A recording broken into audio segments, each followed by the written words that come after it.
Hello, everyone, and welcome to this episode of Pod Save Chocolate. My name is Clay Gordon, and I'm your host today. I've got something special planned for today, and I hope you think it's special as well. And that's going to be an episode devoted to tasting chocolate. And if you look at the title for it, it's Chocolate Tastings, and I put them in quotation marks as sort of like a title, and then it's featuring. So it's like you'd go and watch a piece of music, or listen to a piece of music, or watch a piece of music, and there's an artist, and it's a title, and it's featuring some artist, and so that's why the title is created the way it is today. Before I jump into today's episode, what I want to do is remind everybody that this episode of Pod Save Chocolate, like every episode, is sponsored by the members of the Chocolate Life. If you're not currently a member of the Chocolate Life, you can go over to the Chocolate Life right now and sign up. There's always a free membership tier. There always has been since I founded it in 2008. But if you have the resources to support the work I do a Patreon or obtrusive advertising anywhere. And so you can go and support the work that I do on the Chocolate Life, and I would appreciate it. One thing you'll notice about the current homepage is that all previous 80 episodes of Pod Save Chocolate have been uploaded as audio-only podcasts. And so you can click on the right arrow next to this, and you can go take a look at the audio podcast dashboard, which will show you what the most recently uploaded episode was, but you can now go subscribe to the episodes using whatever your favorite podcast app or platform is. So that's new. But if you're just want to go and take a look at all of the archives of previous episodes of Pod Save Chocolate, they're listed as well. Because for every episode of the Chocolate Life, or Pod Save Chocolate, every episode of Pod Save Chocolate, I put together a post on the Chocolate Life dedicated to that episode. And this is today's post. Now, there's some stuff missing from it. So afterwards, I will go update this post with some links. But the purpose of this is if you're listening along on the audio and you have access to a computer, what you can do is you can go follow along and read the pages and links and see them and just, get the full experience before, during, and after the fact, depending on how you're proceeding it. If you can, go into the comments and let me know where in the world you are connecting from. Whether you're connected on LinkedIn, YouTube, or Facebook, I can see that, right? But if you're here in the United States, if you're in Europe, or if you're in Asia, if you're somewhere in Africa, Latin America, just give me a shout out. Let me know where you are connecting from. And if you have a comment or a question that you'd like to make, get into the live chat or into the comments, and I will put it up on screen, and we'll get it asked and answered for you today. And with that, what I want to do is I want to jump into it. We're going to be tasting 15 or 16 chocolates today. We got a lot of them. And the primary chocolate we're going to be tasting is from a Dutch company called Heinde Verre. And Heinde Verre means near and far. And I have a history with the company dating back to Chocoa in 2020, which is when I first met one of the founders of the company, and we had a great conversation. That was in Amsterdam. I was in Rotterdam a couple of weeks later, and I had a chance to visit their factory. I'm a huge fan. Right? So what I want to do is I want to first talk about their packaging, right? And so you can get an idea of what to expect when you get them. So the first one is, it's fairly straightforward. There's a label on the front which talks about what the name of the product is and what the percentage is. Depending if it's a single origin chocolate, the origin of the beans will be listed on the front as well in some form or another. I am going to start out with a selection of 6 chocolates which fall into their Dutch Originals line. And that was the organizational context I decided to do. And I'm going to start off with a Dutch original 71% dark, followed by a 52% milk. These are both blends. And so if you look on the back of the label, number one of the things that you'll find is you'll find a QR code. And what I'm going to do is I'm going to switch views here really quickly, and I am going to scroll down and share the page for the QR code for this particular bar, the Dutch Original 71%. And this is, even though there's a lot of really good information on the back of this package, number one, they're letting you know the ingredients. So Dutch beet sugar, where the cacao for this bar comes from. It's a blend of 3 different cocos, the dark percentage. They'll let you know where in the world they come from. Very, very quickly, this map at the top, right? And I will, if they don't actually have a picture of the back of the bar, what I will do is I will take a photo of one of them and put them on the post so you can get an idea of what's going on. But I found this page because I scanned the QR code. So one of the things that I think is unusual here, number one, is that Heinde Verre loves blending. And so this particular bar is a blend of 3 cocos. They're from Indonesia, specifically Bali, which you learn from reading the notes, as well as the Dominican Republic and somewhere in Peru. And notice that they distinguish, at least on this page, where the cacao comes from, and they list the individual cooperatives where the cocoa comes from, or the individual farmers who produce the cocoa, but they also talk about the craft. So number one, this particular bar, contains individual single roasts of each of the 3 different cocos. I take that back, but multiple roasting profiles. I'm not entirely sure exactly how to resolve those 2 things, but one of the things that I love about the way Heinde Verre approaches things is that they will not only do blendings of different producing countries, so different origins, but they will also do multiple roasts of the same cocoa and mix them together. And what that will do is each roast will bring out a different component of flavor in the cocoa. And by blending them together, what they can do is produce a much more complex flavor profile. You'll notice also that they talk about Solaris style age, which means they will mix some chocolate which has aged for a particular time with some chocolate that is younger. And so they're using a variety of different blending techniques to be able to deliver much more complex, much more interesting, and in many cases, longer lasting flavor profiles. So I think it's a really fabulous approach. And you can go and look at the individual approach for each chocolate on the page for the chocolate. And again, I will put links to each one of the chocolates that we're going to be tasting today on the page. If you open up the box, they do a very nice job of using the interior of the box. So you have a photo of Jan Willem here, and then Ewald, the 2 co-founders. This is, I believe, from their original factory. I was there, so I believe that's where this is from. And they talk a lot about what they do and how they do it in here as well. And it's just a very, very simple fold-over box with a label on the front. Let's go back here. It's just a simple fold-over box with a label on the front. Inside are 2 pouches.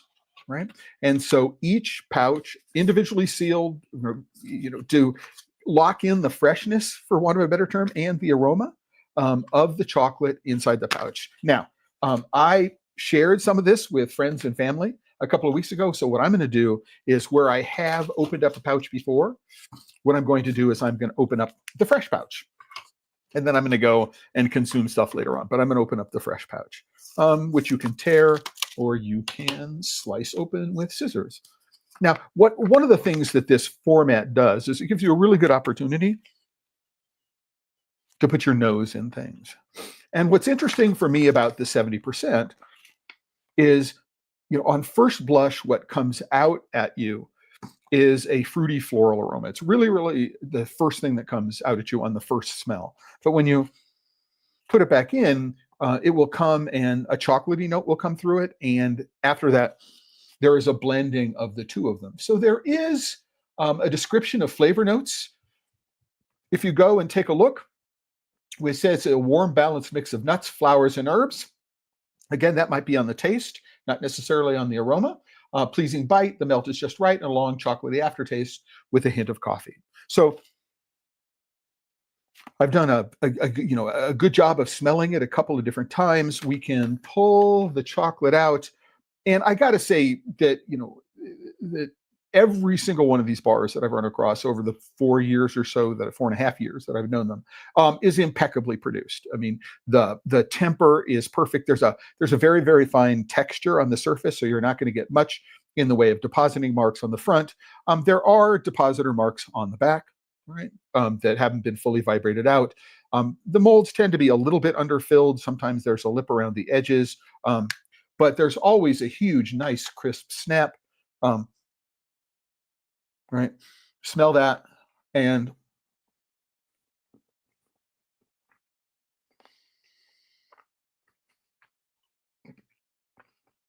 bite and chew, and then let melt, and then let the flavors evolve over time.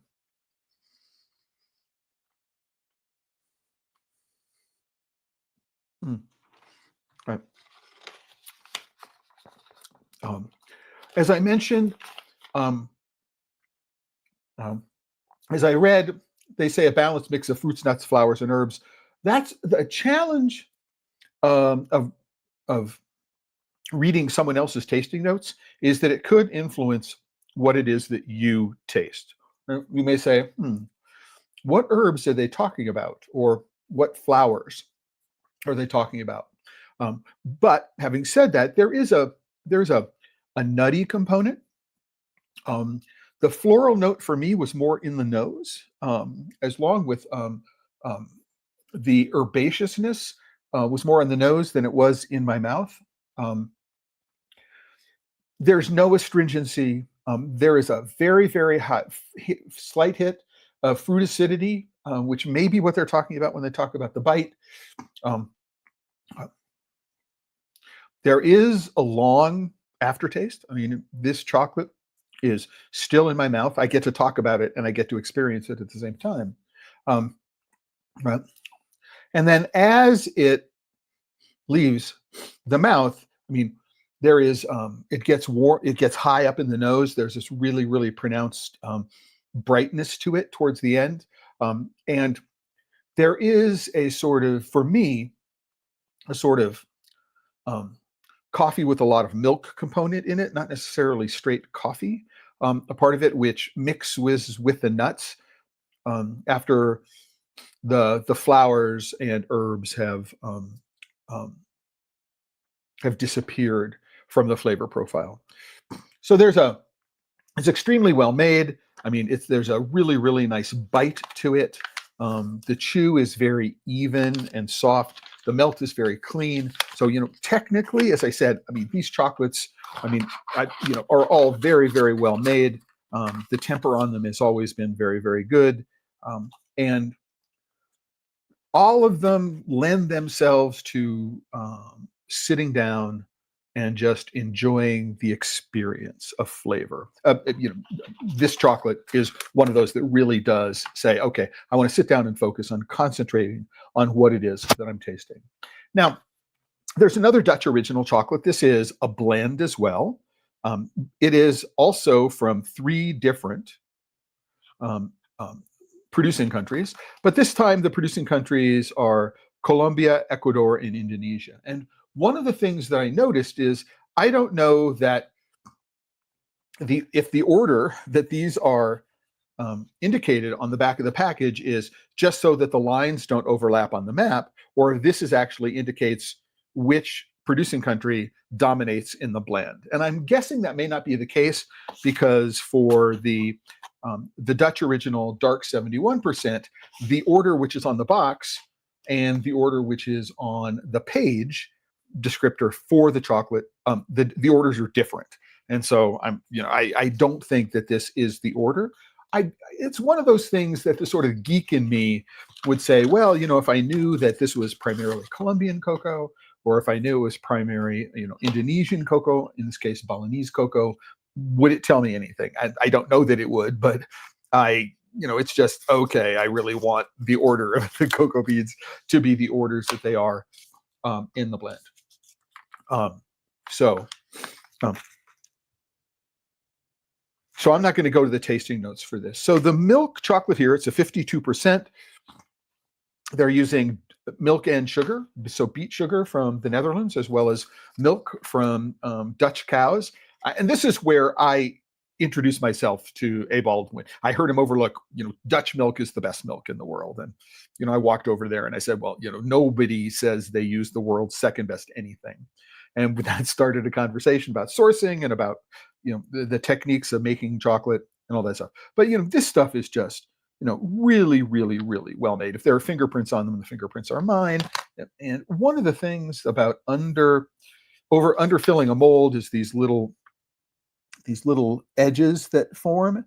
And if I have to, say anything about being underwhelmed about the product, is that now I've got lots of little tiny chocolate shavings all over the trackpad of my computer. So I'm going to have to be careful cleaning up after this. Again, a really nice snap. It's just about 19 degrees centigrade here in my office at the moment. So it's about 66 Fahrenheit. And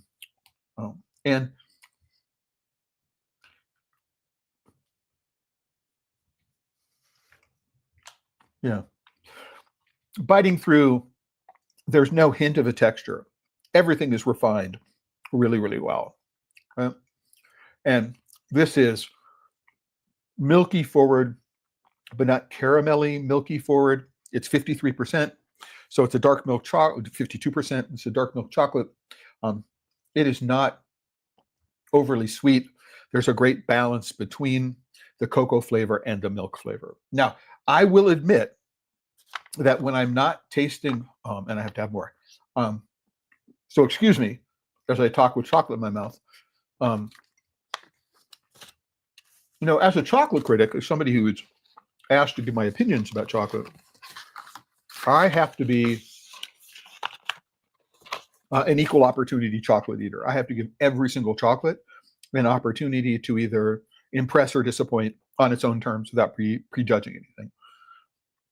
Recreationally, so when I'm eating chocolate just for enjoyment, I tend to gravitate towards dark milk chocolates.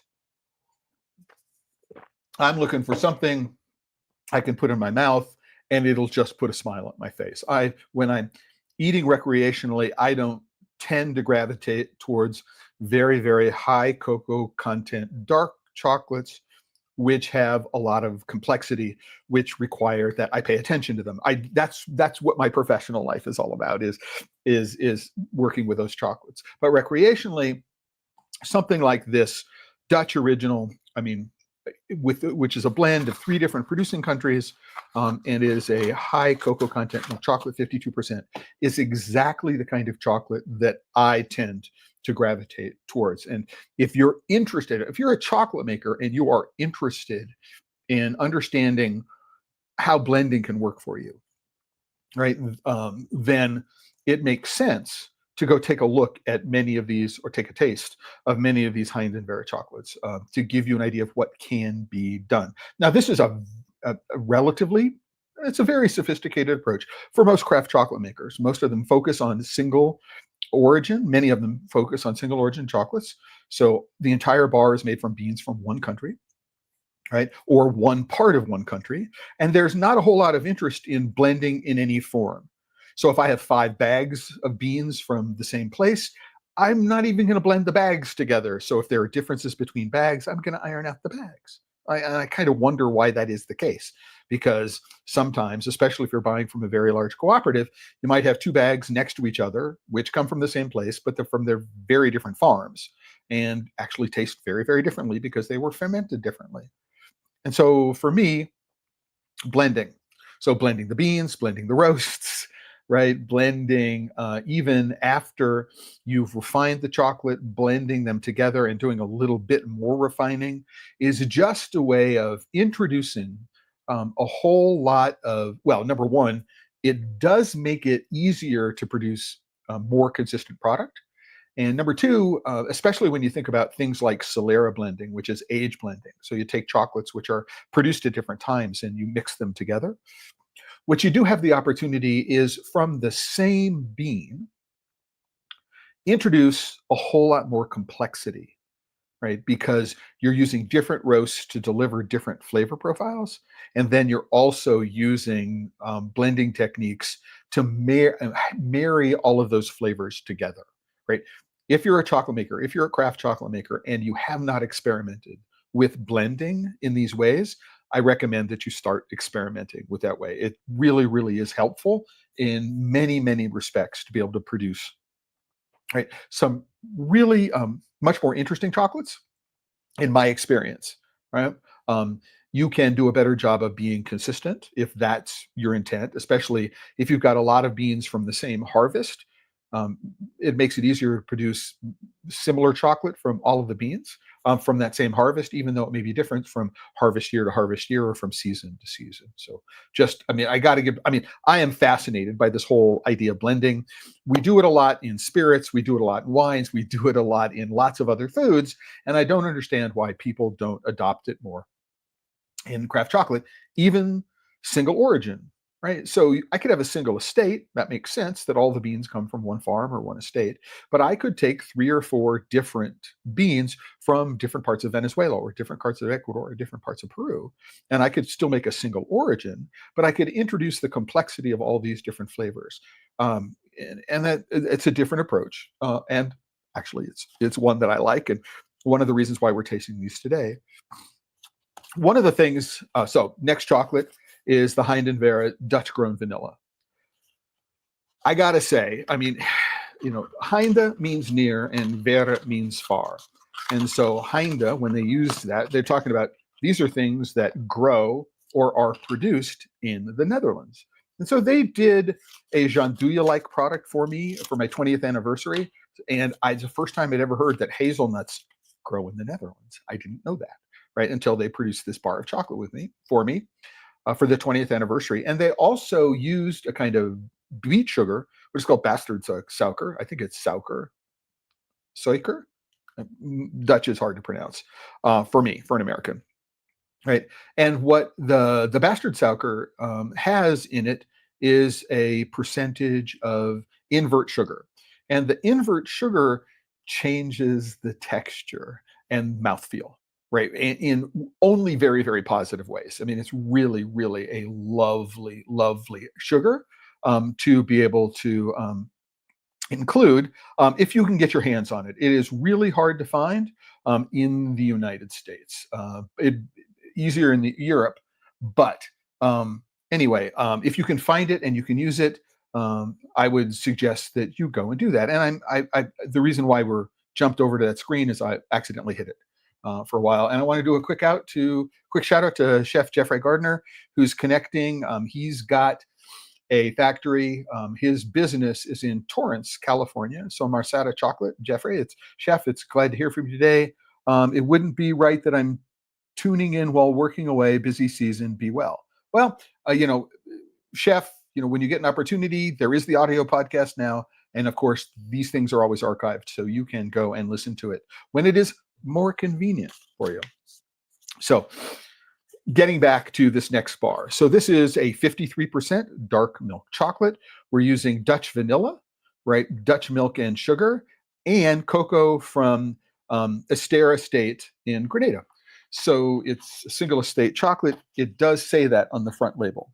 And think about it. There are some things that legally have to be on the front. Weight has to be on the front. In the United States, it's actually not on the front here. So this packaging would need some changes to sell in the United States. But we do know where the cocoa comes from and things like that. But what is fascinating about this is, number one, it's a new package. Other packages don't have the Heinde Verre logo on it. Oh no, I've opened this one. That's why it's missing the score marks at the top. So let me get the other bar. So we've got the fresh bar. What's fun about this bar, right? As I mentioned, I did not know that hazelnuts grow in the Netherlands, and I didn't know that vanilla grows in the Netherlands. And guess what? Vanilla does grow in the Netherlands. There's an experimental station associated with one of the universities, as I require, and they're growing vanilla in the Netherlands in a greenhouse. And the guys at Heinde Verre were able to reach out to these researchers and get their hands on some of the vanilla. This is a very limited edition bar of chocolate, right? And it may be one of the only, if not the only bar of chocolate that they produce that has vanilla in it. And you put your nose in it, and you immediately know there's vanilla in it. I don't know where the original plant material came from. I couldn't tell you if this was Madagascar or Mexico, or I don't think it's Tahitian, because it doesn't have the bright floral quality that I associate with Tahitian vanilla. It's not as dark as Mexican vanilla, so I'm guessing it might be the rootstock for this. The original planting material might be from Madagascar. Again, it's vanilla forward, but it's not overwhelmingly vanilla. So the amount of vanilla that's being used is in good proportion to the rest of the ingredients. Again, Dutch milk, Dutch sugar.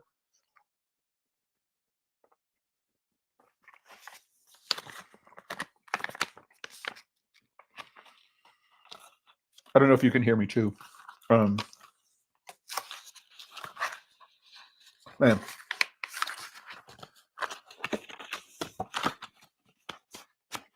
This is just a warm hug, is the way to describe it. It is very, very familiar. If you're a person who likes vanilla in your chocolate, this is a very, very familiar bar because it has that roundness and that softness and that not sugar sweetness and aroma that we associate with vanilla. So in that respect, I mean, it may not be to your taste, right? But it is a bar that is very, very instructive if you're a chocolate maker about how might I go incorporate vanilla into a bar of chocolate. And they're very specific about the origin they use from Grenada. They're using this very, very specific vanilla that they get that is grown in the Netherlands, even though it's not like Dutch vanilla in the same sense that it's Madagascar vanilla.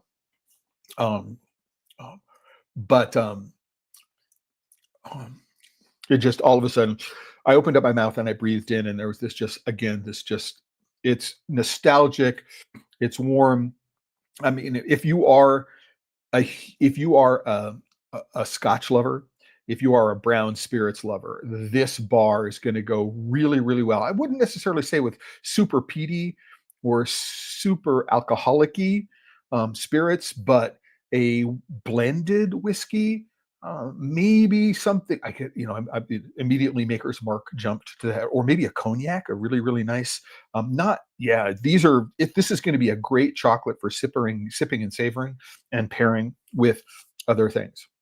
Now, if you are interested in this notion of vanilla, one of the things to think about is why are we only focused on the origin of the cocoa beans, right? When we're producing quote unquote single origin chocolate, why couldn't I take the same chocolate recipe and use vanilla from 3 different producing countries? So I might say, here's a bar that's got Tahitian vanilla. Here's a bar using the same cocoa that's got Mexican vanilla. And here's a bar that's got Tahitian vanilla. That would be another way of thinking about single origin, which would be very interesting. It's also, I think, an exploration which might make sense because cocoa is so difficult to find these days and it's very, very expensive. Vanilla is very expensive as well, but it represents a new form of exploration. And vanilla in the industry is known as a masking aroma. And so it is a good way to get to a consistent flavor profile by using vanilla in things, right? And it may actually be less expensive than cocoa these days, very, very small amounts of vanilla in your product, something to think about, right? And we're only 3 through the 10 Heinde Verre chocolates, and we're halfway through the episode. This one's going to run long. I hope you don't mind. So the next chocolate is a little bit of history lesson. It's another milk chocolate. It's a 50%. We're still in the Dutch original series. But this is made from something called speculaas. And speculaas is a spice blend. But one of the things that I learned when I was in the factory in Rotterdam on my trip to Belgium last week, was it last week? Oh my God, it seems like, it was a week ago yesterday. Yeah, so it's last week. Is that there is a difference between speculaas and speculoos. which may not be obvious. So I learned about that, and this is speculoos, not speculoos. So what we find out is that speculoos is the older of the two. It's a spice blend. It's associated with St. Nicholas Day in early December, right? But speculoos contains a variety of spices. It is a spice blend, including cinnamon, nutmeg, clove, ginger, and cardamom, whereas speculoos, the OO version, contains fewer spices, and it might just have cinnamon in it, right?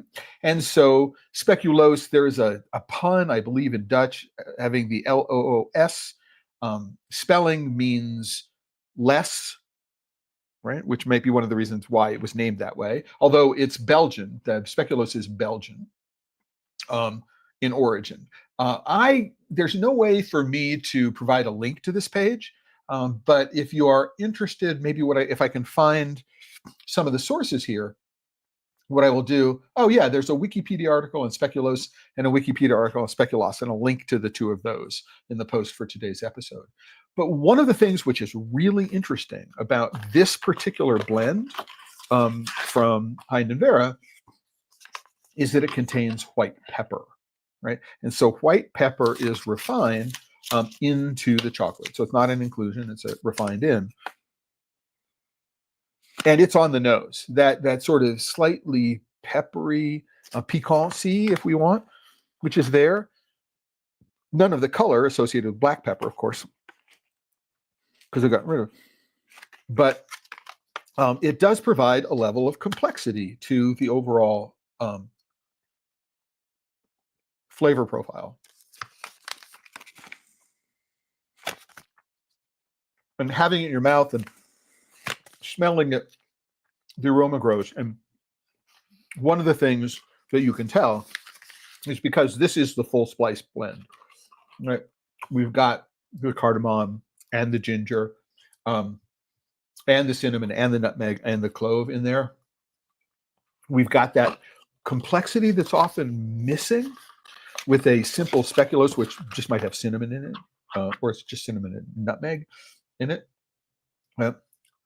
But this little hint of pepper, which is on the end of it, in the middle, just changes everything. I'm tasting it this morning. This is not the first time I've tasted it, but my mouth in the finish is getting this little peppery component of it. But there's this interesting sort of simultaneous sort of vegetal fruitiness, which is happening right in the back of my mouth and towards the bottom of it, which I hadn't noticed the first time I tasted this because I had it with a bunch of other things at the same time. One of the challenges of being here in the United States is that nobody imports this chocolate into the United States. If you want to buy these bars, you have to go to Heinde and Verre in Rotterdam and ask them to ship it to you here in the United States. If you are at all interested in any of these chocolates, get on their website, send them an email, and see if you can get them. Limited editions like the vanilla, there's not much of it around. If you love speculoos as a spice mixture, or speculoos as a spice mixture, go and take a look at it. I mean, it's just, they are, I'm still tasting it, and the flavor is still evolving me. Sort of the sort of fruity vegetalness, which is from the cardamom, by the way. I firmly believe it is from the cardamom. It's just leaving the mouth, leaving the cinnamon, nutmeg, clove behind. It's just really, really, really lovely. The next bar is one that I tasted in Rotterdam, I think, but have not had since. And it is Dutch fudge and salt. And number one is, I have no idea what makes Dutch fudge uniquely Dutch fudge. However, the bar is labeled as flavor tradition. I don't know that I've ever been to a store in Amsterdam where I've seen Dutch fudge. If anybody knows what makes Dutch fudge different from other kinds of fudge, I would be interested in knowing. But there's also sea salt in this from the Netherlands. This is includes the bastard sugar, so the invert beet sugar, and cocoa butter from Ecuador. This is a 36% white chocolate. So, but as a white chocolate, I mean, you can see that there's the color from here is from the fudge. Although a little bit of color is going to come from the bastard sugar. There are 3 different levels of bastard sugar depending on how much caramel color and how much of what percentage of this is the invert sugar, right?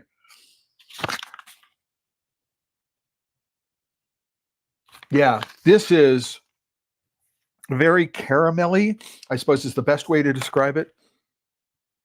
Yeah, the best, very, very caramelly, not cocoa-y. I'm thinking that the fudginess is going to hit when I taste it.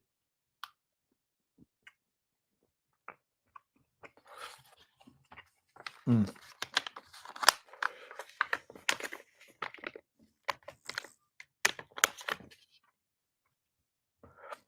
From the description of it, it sounds like the salt was used in inclusion because they talk about it being crunchy. I don't get that in the texture. There's no crunch of salt. But is what is really marvelous about this is the saltiness really hits you up front. I mean, the saltiness is very not overwhelming, not in a bad way, but it is definitely salty on the front of this, and then all of a sudden, that saltiness fades away. So it's a real quick decay on the flavor. So I sometimes use the electronic music terms ADSR, attack, decay, sustain, release, when I'm talking about this. So the attack on this is salt on the front of it, and then the salt quickly decays. And the sustain on this is that fudgy caramelly. Now, again, I haven't tasted Dutch fudge on its own, and so I don't know how this changes my perception of this. But this is a 36% white chocolate, right? And it tastes. It's not as cocoa-y as I would think a milk chocolate at this percentage is, but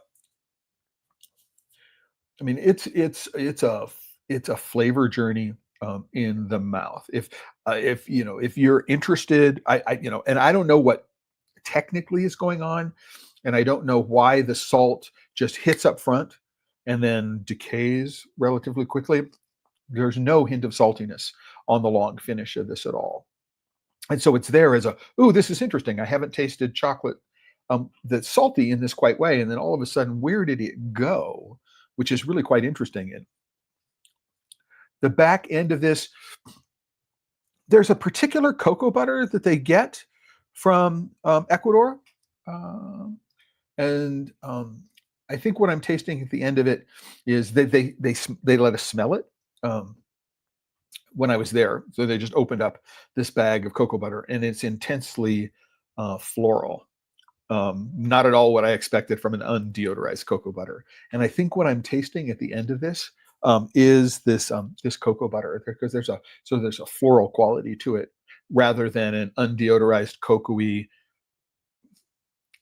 cocoa. Oh, but then it's still evolving. It's there are times when I really like the fact that I'm describing in real time what it is that I'm tasting, and there are times when I'm going to go back and I'm going to go, I need to listen to this, pay attention to this. I need to have a little bit on my own where I'm not talking, and just really, really pay attention without worrying about talking about it. Just yum. I'll do that. The final chocolate in the flavor traditions and Dutch original, if we want to, line is something called lemon twist. So it is a 37% white chocolate, and it has Spanish lemon peel. I don't think it has juice in it. It's just Spanish lemon peel. So it's a Spanish lemon. Again, the same cocoa butter. It's got vanilla in it from Madagascar, right? And it's got Dutch milk and sugar. You can see here it is a much more traditional white chocolate color. I'm using beet sugar, not the bastard sugar in this, so none of the color is coming from the caramel, which is in the bastard sugar. And it's called lemon twist. And if you like lemon and lemon in chocolate, Um,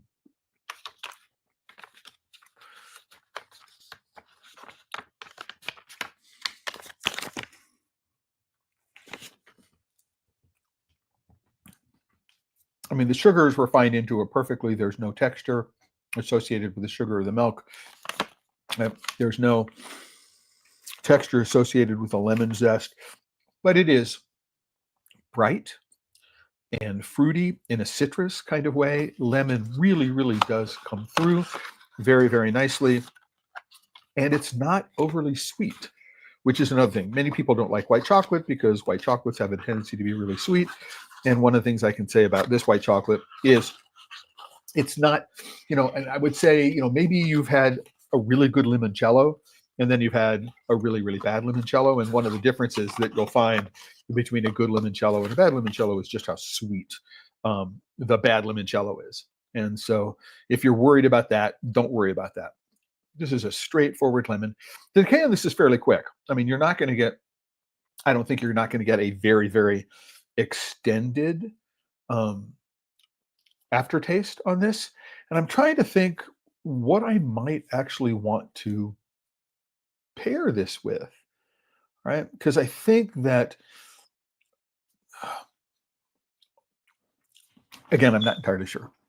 I had an idea that, man, this would go with something, and I'm not quite sure what this. Grated a little bit on top of something, allowing it to heat up and melt and let the aromas. So, or maybe, here might be an interesting thing. So where I might use lemon zest or lemon oil or something like that as a garnish in a cocktail, that could be interesting. A little bit of this floating on the surface where I could smell it could be interesting, maybe as a complement to a kind of gin, or which might be an interesting way to think about this. I think you can make it work. Or because I'm in the Netherlands, I would look at using a Genever, which is the predecessor to gin. And so, I was having a conversation about a cocktail component of the upcoming Chocoa 25, and they're looking at doing something on the mixology in terms of a master class, and then maybe having something around the city of Amsterdam where people can do cocktails. And I think what I'm going to do is I'm going to suggest this lemon twist chocolate as a garnish to a Genever, just a straight Genever or a Genever cocktail. And if you're going to be at Chocoa 25, 2025, which is going to be the first, in the first 10 days of February, one of the things I love to do is I love to go to Wine and Folk Inc. and have, just have a gathering out in front. And so maybe that's something we can do if you join us there. We can do that. I think it'll be very, very cool.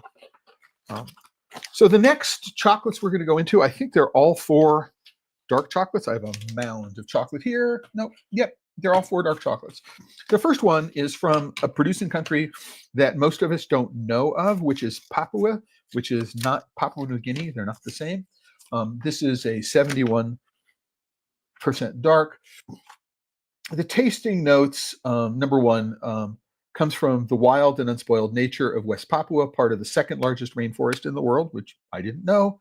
What we're talking about, a wide range of flavors. It's like being transported to another world. We'll find out if that's the case. Again, it's a 71%. What's interesting about all of the dark chocolates from Heinde Verre is they're all 71%.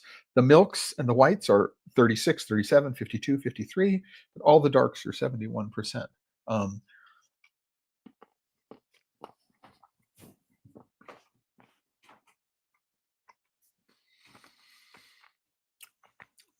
So this is the cocoa butter on this is decidedly of a higher melty point. It's a little crunchier. It's a little firmer on the bite. I'm not getting anything from the tempering that might say there's anything wrong with the temperature. So I'm not from the melt.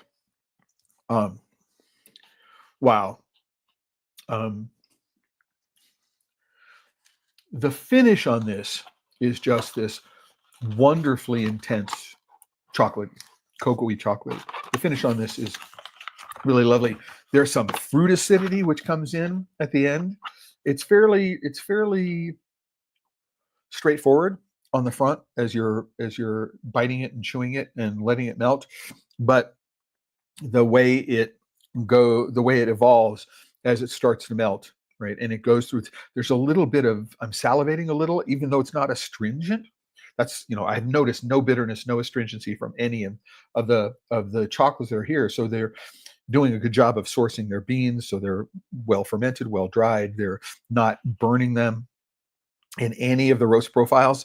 So some of these are going to be 2 roast profiles. Some of them are going to be 3, I think, although I think 2 roast profiles is what they use. They might do a long and short, or no, a high and short, and then a low and long in order to bring out different flavors. It's just,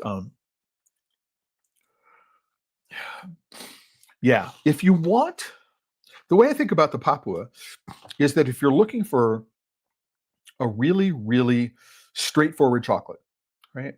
And not necessarily one that's going to challenge you with this roller coaster ride of flavor, which I think is one of the things they're talking about. It surprises you with a range of flavors.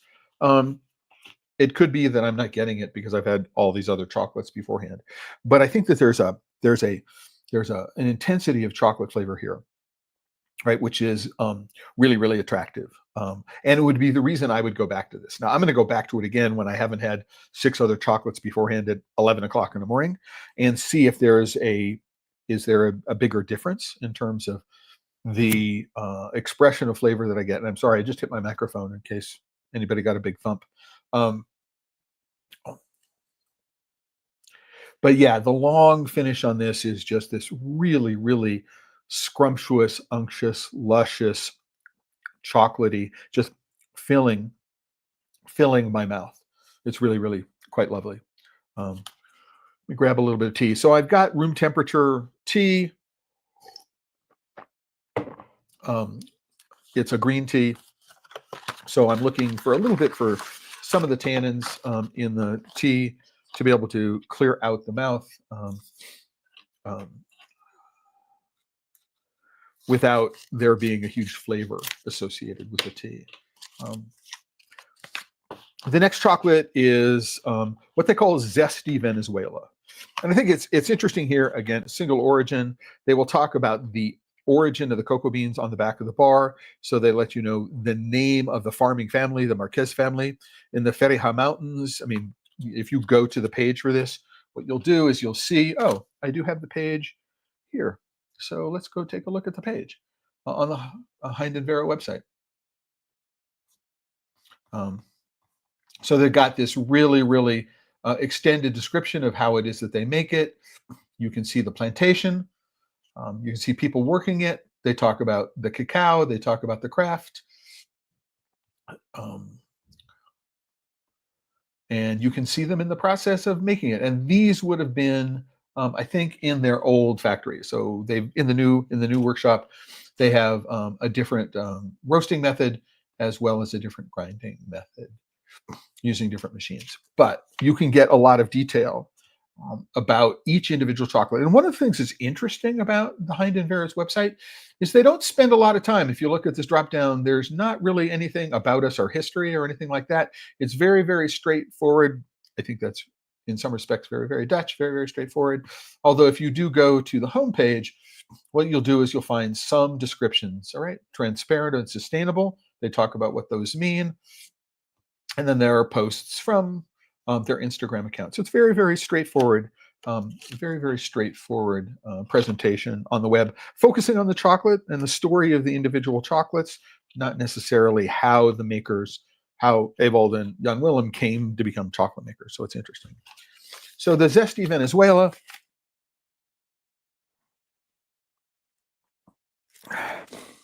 They just say rich palate with contrasting notes. Not much in the way of information about what I should be experiencing.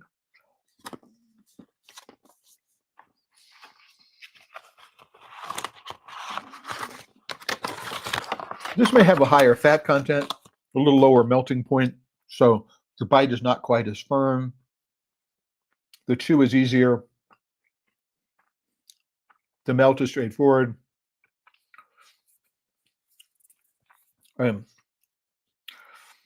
There's some really lovely fruit acidity, which is not overwhelming. There's a fruitiness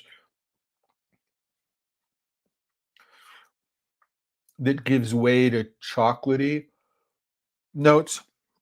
I believe that somewhere they talked about the percentage of white beans in this cocoa. Right? They say that it spends up in a refiner, either refining or conching, for a total of 82 hours, which is a very, very long time. And so they say coffee, citrus, tangerine, orange, green herbs, laurel, and licorice. Again, I think I've had too many chocolates in order to be able to discriminate at that level here. But definitely this this fruity, citrusy. Again, I don't know that I would get tangerine specifically out of that citric content, the citricity out of it, the herbaceousness with it, laurel or bay leaf. I'm not getting licorice at the moment. Your mileage may vary. This is just what I'm experiencing at the moment. But I understand why they talk about zesty, why they've given it this name. They've talked about zestiness. It's really, really quite citric and straightforward. It's really, really quite quite interesting. The next two chocolates, right, are both from Ecuador, from the Hacienda Limon up in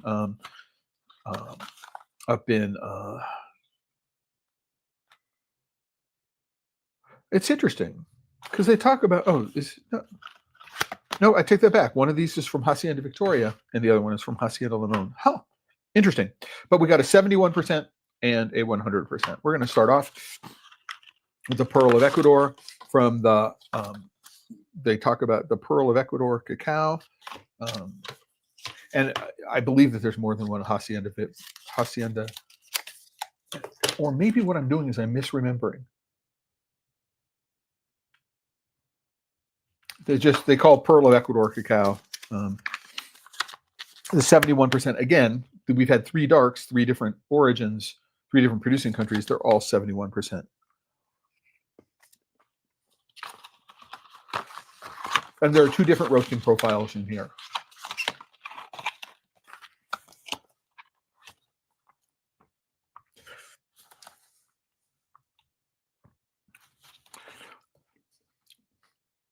So when I think of Arriba Nacional, when I think of the flavor profile that is associated with Arriba, I think of orange blossom and jasmine.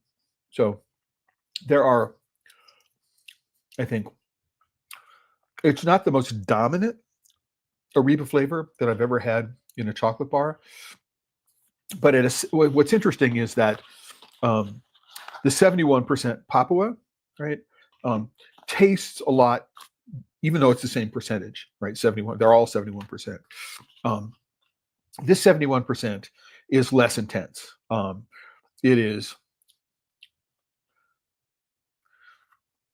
chocolatey, but in a different way, right? But it's not as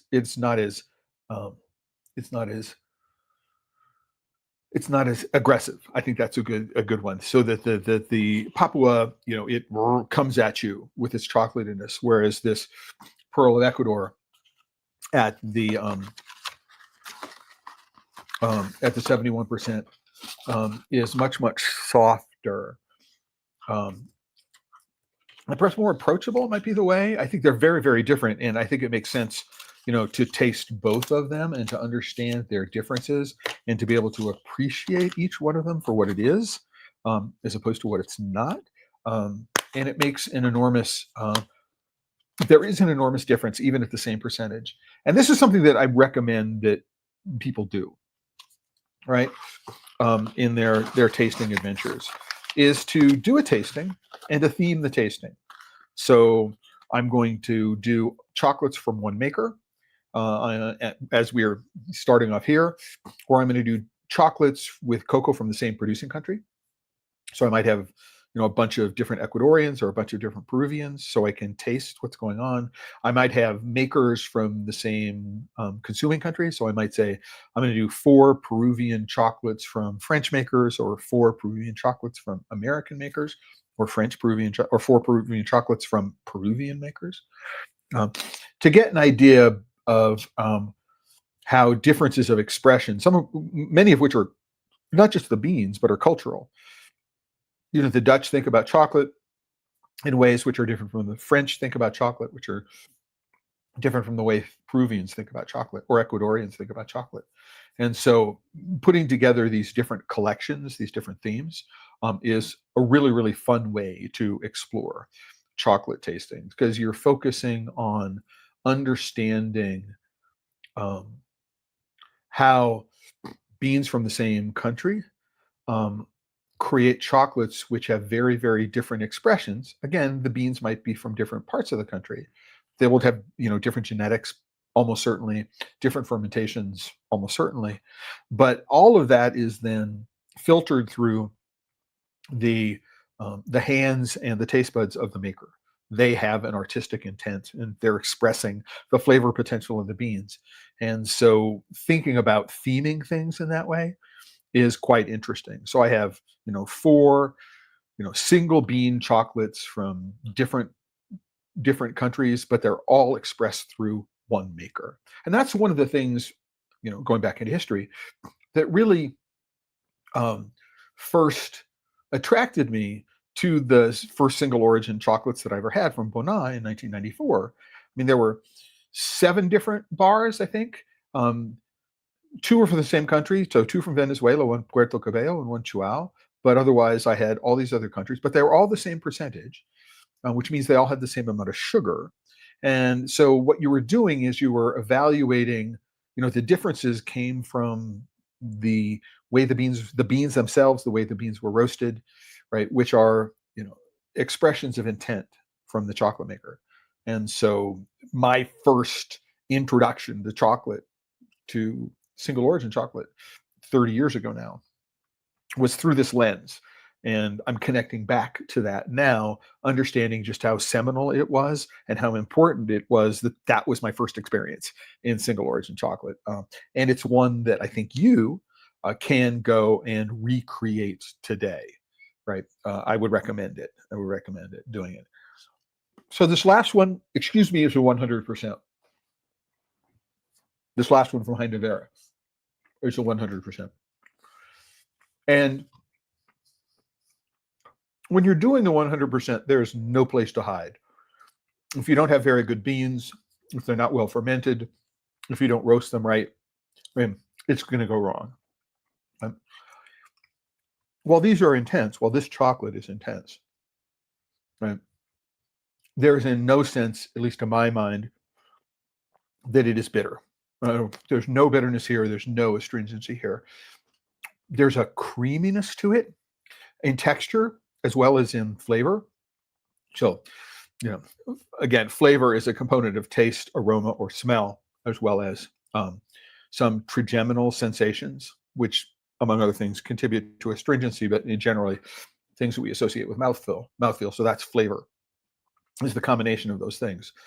So there's a creaminess to the texture, there's a creaminess to the flavor, there's a very subtle fruitiness to this, which, if you are the sort of person who loves eating a 100% chocolate bar, 100, you need to add this to at least your you need to taste it to see if you need to add it to your repertoire on a regular basis, because this is as easy eating a 100%. It's not aggressive. It's not over the top. It's inviting. It's just really, really quite a lovely kind of chocolate. Just really well. Man. So we're at an hour and we've gone through 10 chocolates. We got a bunch more. I'm not going to take quite as much time with the rest of them, but that's just 10 of the 15 chocolates that I brought back from Rotterdam with me. Part of over 4 kilograms of chocolate that were in my luggage that I had to transport, that didn't go with me to Europe when I was there. But I hope I gave you an idea about the variety of chocolates that can come from one maker, right? Which is not always well expressed by some makers. You don't need to do 2 ingredients, 70% is everything you do, right? There are opportunities to use a lot of different techniques, blending techniques among them, which are going to give you a different kind of control over what it is that you're making and expand your creative possibilities, which is, again, one of the reasons why I think you need to think about blending. And if you are interested in taking a taste about what blending might do for you, if you're a chocolate maker, or if you're a person who just loves to eat chocolate, right? To say, you know, so if you were to have beans from the Hacienda Victoria in another chocolate, how does Heinde and Verre, how does their interpretation at 71% differ from somebody else's interpretation at 7, roughly the same percentage? And all that is an indication of how much sugar there is. So yeah, just, I mean, I had about half of these before I got here today. Many of them were new for the first time. And so I'm experiencing them with you in real time. I have 5 more. And I think what I'm going to be doing is I'm going to be taking these to friends and colleagues. Number one, I'm going to be at the Midwest Craft Chocolate Festival in Rushville, Indiana next week. It's next Friday and next Saturday. So I'll be taking a bunch of these to share with people who may have never tasted Heinde and Verre before. Now that I've opened them, I want to eat them very, very quickly. And then I got friends and family for Thanksgiving. So I'm going to go through all of these 15 bars in the next 2 weeks. It's going to be really fun. Now, having said that, there were a couple of other chocolates that I wanted to talk about as part of this tasting, and I want to get through. I did tease them, so I want to go through them. The first one. So the first are going to be 3 bars that I got in Brussels when I was at the British Society of Flavor Symposium 10 days ago, and all of them were sourced through Cocoa Runners. The first one is from Omnom, and I've been to Iceland. I've been to their factory in Reykjavik. I'm a huge fan of their packaging. It's a lot of fun. It's unique. It's instantly recognizable as an Omnom package. The design on the front, I mean, just everything about it is just really, really quite wonderful. And this particular chocolate was a spice whitened caramel chocolate. And I have to say, not my favorite Omnom chocolate, which is probably the Blackbird barley, although they do a lot of really wonderful things. A couple of reasons why. Number one is I thought that the spice component of this wasn't identifiable enough, right? So it was hidden by whatever white chocolate they were using. It just wasn't identifiable enough. I really didn't get what the components were, what the component flavors were in the spices. There's cinnamon, and that might have been it. So not very straightforward in terms of it. The other one is that by the time you need to be very careful when you're using a hard crack caramel in a chocolate like this, because it has a tendency to be very hygroscopic. And the caramel that they used here also had bicarbonate of soda, baking soda in it, so it would have foamed up into a kind of sponge. And by the time I got to it, and I don't know when this was made, it's just everything. It had absorbed a lot of water, so the caramel was no longer crunchy. It was sticking to the inside of the label. I think that this is an interesting idea. This bar is an interesting idea. In general, I love Omnom as a maker, but I would be careful to understand when it was made, how long ago it was made. This was November. Oh, this is a Best By date, not a manufacturing date, November of 2024. So I don't know what the manufacturing date was. And so I really want to know what that is. But this particular chocolate was a little bit underwhelming for me. I love the maker. I love Omnom. I love the work that Kjartan and his group are doing. If you ever get a chance to go to Iceland, go, and you're in Reykjavik, make sure you take the opportunity to go and visit them. The next chocolate I want to talk about is from Pump Street in the UK. I had another bar, which is their sourdough breadcrumb bars, and I have got to say that my favorite bars from Chris Brennan and his wife, whose name unfortunately escapes me, who are the founders of Pump Street Bakery. I think one of the things that's great about Pump Street chocolate is they're this outgrowth of Pump Street Bakery. And I think that Pump Street is at its most successful, me personally, at its most successful when they're using breadcrumbs as an inclusion.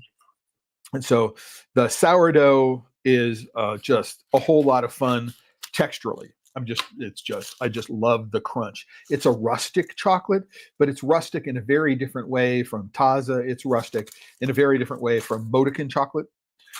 From Italy, it's different from most other. Just the crunch is different. And one of my favorite pairing chocolates is their rye breadcrumb chocolate, which is really, really remarkable with some IPAs. So the piney resinous from the rye in the sourdough with the resinous quality of some IPAs, especially a high IBU IPA, IBU International Bitterness Units. I mean, they're often really, really wonderful. And again, that sort of crunchy, almost caramelized, crunchy element of the flavor profile of the rye bread, of the bread bars, the bread inclusion bars, from my personal favorite. But I can't say anything about these technically. They're really, really wonderfully made. Same thing is true of the Omnom bars. They're technically very well made. In this particular case, I think that they were stored in conditions of too high humidity, and the caramel absorbed a lot of moisture, and it was underwhelming in that respect. So this is Ecuadorian cocoa beans from the Hacienda Limon. That's where I got confused about the Hacienda Limon, thinking about Hacienda Victoria for Heinde Verre. In Los Rios, where I've been, the tasting notes here are, this is 60% milk. The notes are hazelnut, double cream, and cocoa nib.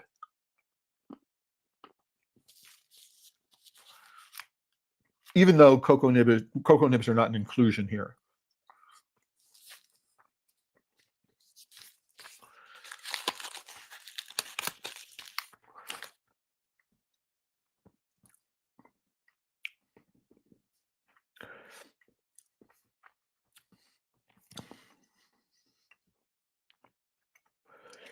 It's a very adult milk chocolate, is the way I would describe it.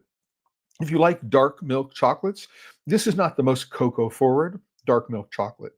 It comes, I think this double cream, this creaminess that they're talking about, is a dominant flavor component of this chocolate. It is,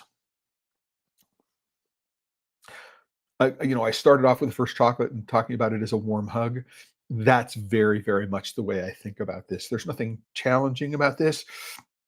This is a chocolate you can put in your mouth and it will put a smile on your face, especially if you're a big fan of, clotted cream and those kinds of flavors, which come out of the British dessert tradition. Really, really highly recommended. But again, my personal favorites when it comes to Pump Street are the bars with breadcrumb inclusions. If you haven't got them, the links in the post. So the links in the post in the Chocolate Life. When we go here, I did put some links to the posts. Most of the links, where did they go? Most of the links here are actually to the product pages on Cocoa Runners, so you can buy them directly. This particular bar from Tosier, which is Uganda 70%, is not actually listed on Cocoa Runners. So I sent you to the page on the Tosier website. There's another Uganda bar, Semiliki Forest. The tasting notes are different, and so I personally think these are different bars. So if you take a look at this, it's wrapped in glassine, and so it's very loosely wrapped. If we take a look at the way the fold over is, this is not necessarily the best way to ensure the integrity of the flavor of the chocolate. If we go take a look at what Heinde Verre is doing, these are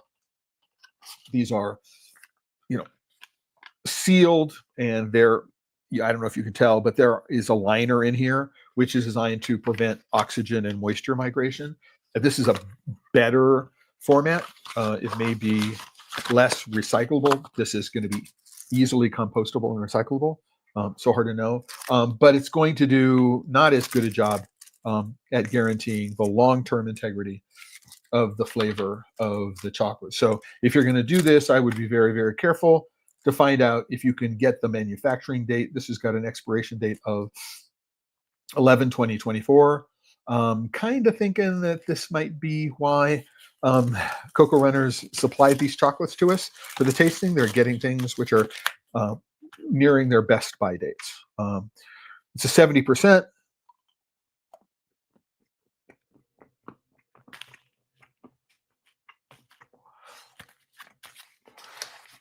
Again, one of the things that I know about this company is that all their products are technically very well made. These guys have mastered the technical craft of how to make chocolate. The tasting notes are peach tea, which I get, an apricot. I think fresh apricot, not dried apricot. There's a real difference between those two. But if it's a dried apricot, it's one of those, light Turkish apricots. They say there's a tasting note of leather in here. Leather often presents itself in part with some astringency and some darkness.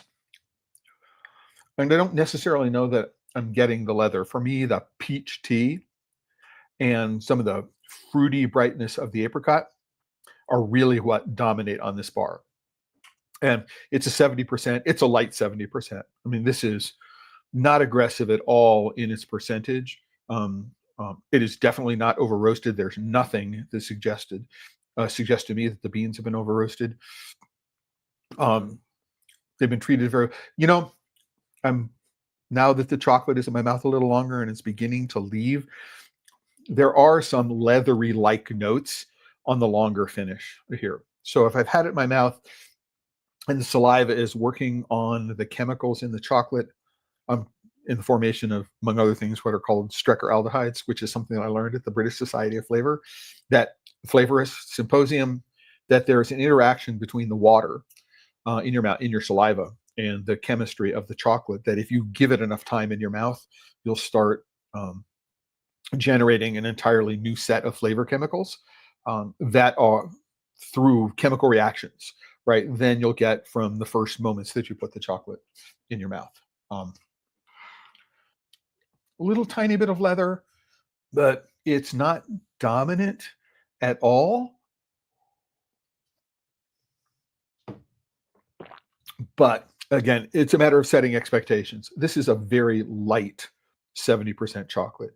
It goes straight to the peach tea and apricot, that kind of bright, light, if you bright, light, fruity floral quality that's associated with those, rather than deep, rich chocolate flavors. So it's really interesting in terms of how these guys been able to coax these flavors out of the chocolate, right? You have to decide if it's to your taste, right? Whether it's something you'd want to consume over and over again. It's unusual compared with any other chocolate from Uganda that I have ever tasted. And so it's worthwhile trying from that perspective.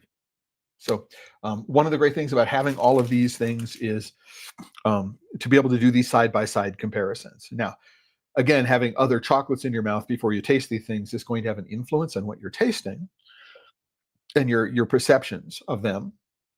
But having a bunch of them together does reveal things about the chocolate that you might not find when you're consuming them in isolation. You sit down and have one, and then you wait for an hour or wait for a day, and then try another. So just want to let you know that this sort of speed running chocolate tasting is not necessarily the best way to do it, but it's not necessarily the worst way to do it. There are advantages and disadvantages to both approaches. So I want to go there. We're near the end. I have three more. So far we've had 12, got 3 more to go. And these 3 are really interesting because they're 3 chocolates from a new producer in the Ivory Coast. This is from a company called Cocoa Ions. They're a startup company. They're not yet in production. They're not going to release their chocolates until early into 2025. So we're 5-6 months before the chocolates are going to go on sale. I got sent pre-production samples of the chocolate to present at the British Society of Flavorists. So as an example of how can you take the same genetics and using very, very different using different fermentation protocols, deliver different flavor profiles from the same set of beans. What's interesting about what Cocoa Ions is doing is that the fermentation protocols, well, it's especially interesting about what they're doing, is the fermentation protocols were created by Bertus Esquis. And I linked to the episode of Pod Save Chocolate where I interviewed Bertus to talk about some of his protocols. And one of the things that Bertus has been saying is that you can take a cocoa bean, which ICCO, so the International Cocoa Organization, classifies as a bulk cocoa bean or a commodity cocoa bean. And the ICCO definition for bulk or commodity cocoa is that it is only capable of producing chocolate flavor. And the definition of a specialty cocoa, cacao fino, a fine and flavor cocoa in the ICCO world, is that the cocoa can produce all these other flavors: fruit, flowers, nuts, spices. This is which is sort of a colloquial distinction between bulk cocoa and specialty or fine and flavor cocoa. Is one produces fun flavors and the other one produces basic flavors. But what Cocoa Ions is doing is they're using a Melanado forastero bean. So this is the primary genetics that grow in the Ivory Coast. And they're producing couvertures, a 70 and 80 and 90%, each one uses a different fermentation protocol, right? And so I have 3 different chocolates here. They use 3 different fermentation protocols, and there are 3 different percentages. I think one thing that was confusing, one thing that was confusing among the flavor professionals at the BSF symposium is that they had trouble, or they weren't experienced enough in their approach to be able to say, are the flavor differences that I'm experiencing here due to the fermentations, or are they due to the percentages? They're due to the fermentations, not just the percentages. So the 70%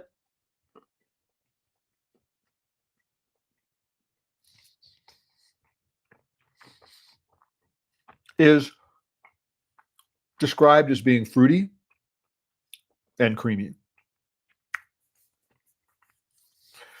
And that is the way I would talk about it.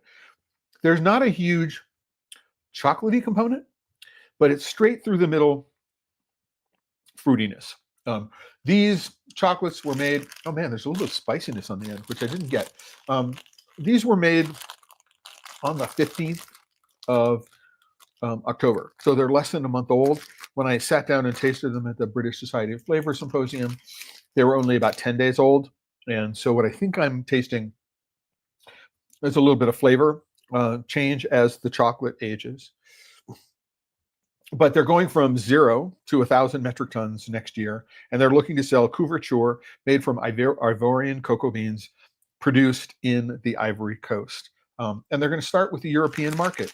So, if you're at all interested in purchasing, if you're in the EU first, I don't know that they're going to sell them in the United States right away. But if you are interested in a directly sourced couverture from an African manufacturer with headquarters in the Lyon, France area, this might be something to consider. They're well made. Right? This is a chocolate. I'm not entirely certain what the application for each one of these 3 is going to be yet. That's a discussion that needs to be had.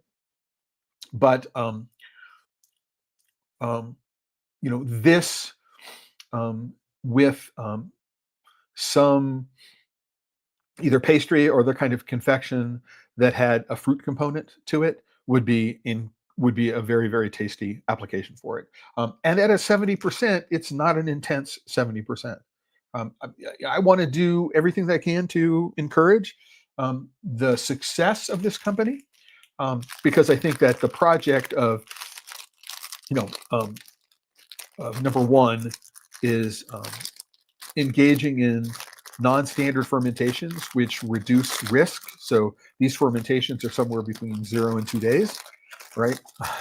Or 1 and 2 days, not 0 and 2 days, and are capable of producing pronounced, very, very different and unusual. These are not considered to be fine and flavor cocoa beans, and they're producing chocolate, which you would think were made from specialty cocoa beans, which I think is a really, really interesting project.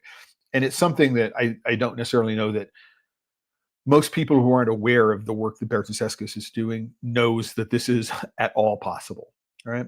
That you have the ability to reduce fermentation time down to 2 days, that you can completely reduce astringency, completely reduce bitterness, right? And when you reduce astringency and bitterness, what you're doing is you're enabling other flavors to come forward. And this is why we're taking, what are considered to be bulk cocoa beans and delivering specialty flavors from them.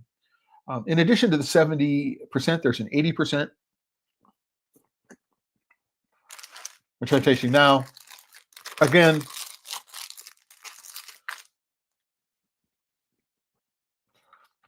I tasted these on the 25th, Friday the 25th. I don't think I've necessarily tasted them since.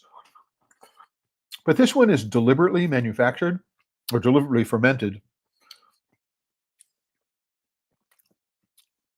to have an astringent umami character. And so I'm salivating from the astringency.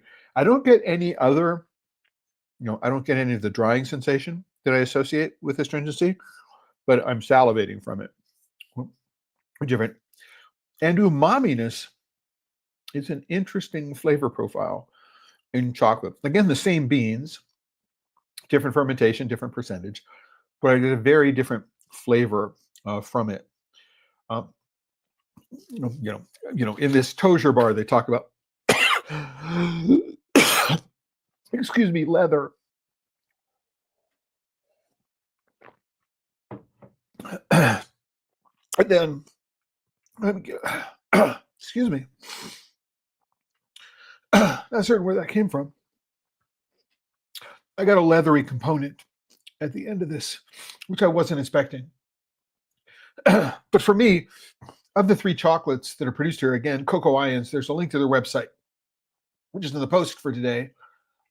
But it's currently under construction. They're not ready to start marketing. It's just there as a placeholder.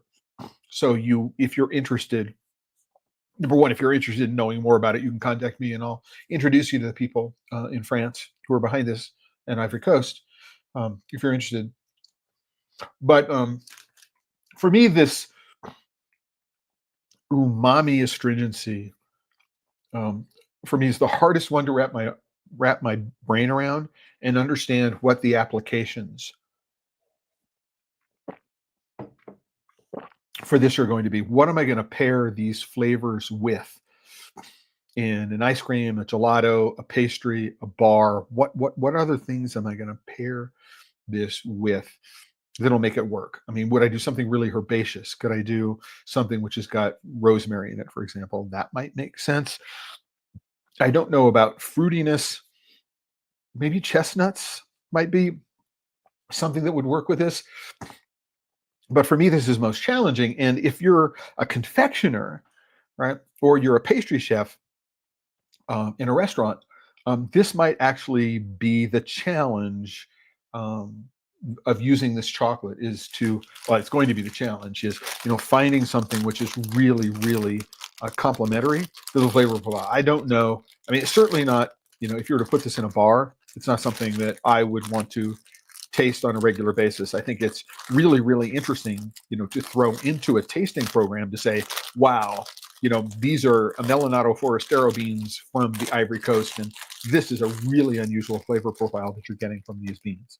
Right? So it's great to be able to have it in my repertoire, and I have like 800 grams of each of these 3 left from it, and I'll be sharing them. Maybe I'll take some of these with me to Rushville, Indiana, and share them around with people, just to get an impression of them. But the final one of the 3, and the last one I'm going to taste today, is again from Cocoa Ions. It's a 90%. There's a fruitiness associated with this in their flavoring notes, but not creaminess. And that's immediately obvious when you taste them. There's a fruit. It's a darker fruit. There's a slight herbaceousness to it. And for pre-production samples, they're well made. There's a little spiciness to it, which I forgot as well. So a little fruity and spiciness to it. And this is going to lend itself to a lot of applications where there's fruit in something, But so I can see it going well with apricots. I can see well going with strawberries. I can see it going with raspberries, which might be everybody's favorite fruit when it comes to chocolate. So I can see that hint of natural spiciness is interesting. But what's most impressive about this particular one is that it is a 90%. And there's no hit of bitterness. There's no hit of astringency at all. I mean, there's no bitterness, no astringency in this 90%, right? Which means that, which is unusual for a traditional West African forastero. And I put that down to the fermentations that are being done on these chocolates, on these beans. Really, really quite interesting. And this is a bar at 90%. It eats closer to a 70% or 75%. That's really unusual. So, this is the sort of chocolate that you don't have to wince at a 90% when you're putting in your mouth. And, oh, yeah, this is really, really intense. It eats at a much lower percentage. And at this point, because of the nature of the fermentation, it's short fermentation, it's, low roasted and all of those things, that a lot of the chemicals in the beans that we attribute to being good for our health are highly present in these in that 90% chocolate. So it's not why I would buy the chocolate. I want to put chocolate in my mouth and have it put a smile on my face. And any health benefits are bonus, right? Because if I put a smile on my face, it lowers my blood pressure. I'm happy. Those are good things from a health outcome perspective. It doesn't necessarily be the chemicals, but the chemicals are in there. And they are, in fact, contributing to this overall healthiness of the chocolate. But it is a 90%, and it doesn't eat like a 90%. It eats much, much lower. And so while you might not give it to a 7-year-old or an 8-year-old, it's coming through with a little coffee at the end. Yeah, sort of like a breakfast roast. It is a light roast coffee, not a dark roast coffee. At the end, there's unusual flavors. I think that there is a lot of value in continuing with experimenting with fermentations to achieve very different results. Now, I'm a big fan of controlled fermentation. I spent 3 years working with Ingerman down in Nicaragua, working with Zoe Papalexandratu, who oversaw the development of those fermentation protocols down in Mexico, in the state of Tabasco, working down there. I think that there's an enormous value in wild fermentations, not inoculated fermentations, but where you understand the microbiome of the pile, so the yeast and bacteria and what they're doing, and then understand how the chemistry changes over time during fermentation to be able to say, here is a way to be able to deliver instrumented. I understand changes in temperature and changes in chemistry, and what I can do is I can control and deliver particular flavors. I think there's an enormous amount of value in doing that to enable farmers in a collective setting, because it's extremely difficult to do on an individual basis. But if there's a large collective setting, to be able to deliver products of more consistent quality, and to be able to steer the flavor in very, very specific directions. And I think that's a lot of what it is that's going on here. By going to a 2-day fermentation, and I'm not familiar exactly how Bertus's Anima and Tradema and iMagic fermentations actually work. I don't know, how they are managed, what goes on in them. But they're delivering some really, really interesting results. And if I can reduce the risk on the farm, if I can say to the farmer, listen, you don't have to ferment for 5 or 6 or 7 days. We can get you in and out of your fermentation in 2 days, right? So there's a lot less labor, and there's a lot less risk that something is going to go wrong. So you don't have enough cocoa to kickstart the fermentation properly. That this approach apparently works at 10 kilo batch sizes and 500 kilo batch sizes and delivers exactly the same results, which is apparently true and is quite astonishing. So there is, I think, one of the things that I'm most hopeful for in this Cocoa Ions project is that we can start to commercialize and popularize these forms of non-traditional fermentations as a way of reducing the cost and the risk to the cocoa farmer, right? In terms of they're producing the cocoa that they need to produce, or that they are producing, right? Right. Um, if we could reduce the amount of labor and the risk associated with doing it, then we can maintain the price. Then the return to the farmer on a per hour labor basis is much higher, which is a good thing. They can use some of that save time to go and do other things, perhaps maintain their farms better, or perhaps engage in other activities which earn them income. Right. But most importantly, or not most importantly, but also extremely importantly, that when it comes to the buyer of cocoa, one of the things that most cocoa buyers are looking for is consistent quality. Whatever the level of quality is, they want it to be the same from harvest to harvest to harvest and from year to year to year. And if what we can do is we can put tools into the hands of farmers to be able to enable them to deliver more consistent quality, again, with less risk and less labor, then we've done a really, really important things for the worlds of cocoa and chocolate. And that's it for today. I mean, we've gone through 15 chocolates, 10 from Heinde Verre in Rotterdam, one from Tosier in the UK, one from Pump Street. We also talked about some chocolate from Iceland from Omnom, and then 3 pre-production chocolates from this interesting, really, really interesting project, which is going on in the Ivory Coast from a company called Cocoa Ions. And with that, I want to say thank you to everybody who's joined me here today. I want to remind everyone as we head out that for every single episode of Pod Save Chocolate, I produce a post. And this post will provide links to the archives in case you want to come back and watch later. But there are also going to be links to resources, which I have mentioned during the course of the episode. I've already linked to Omnom. I've linked to through Cocoa Runners.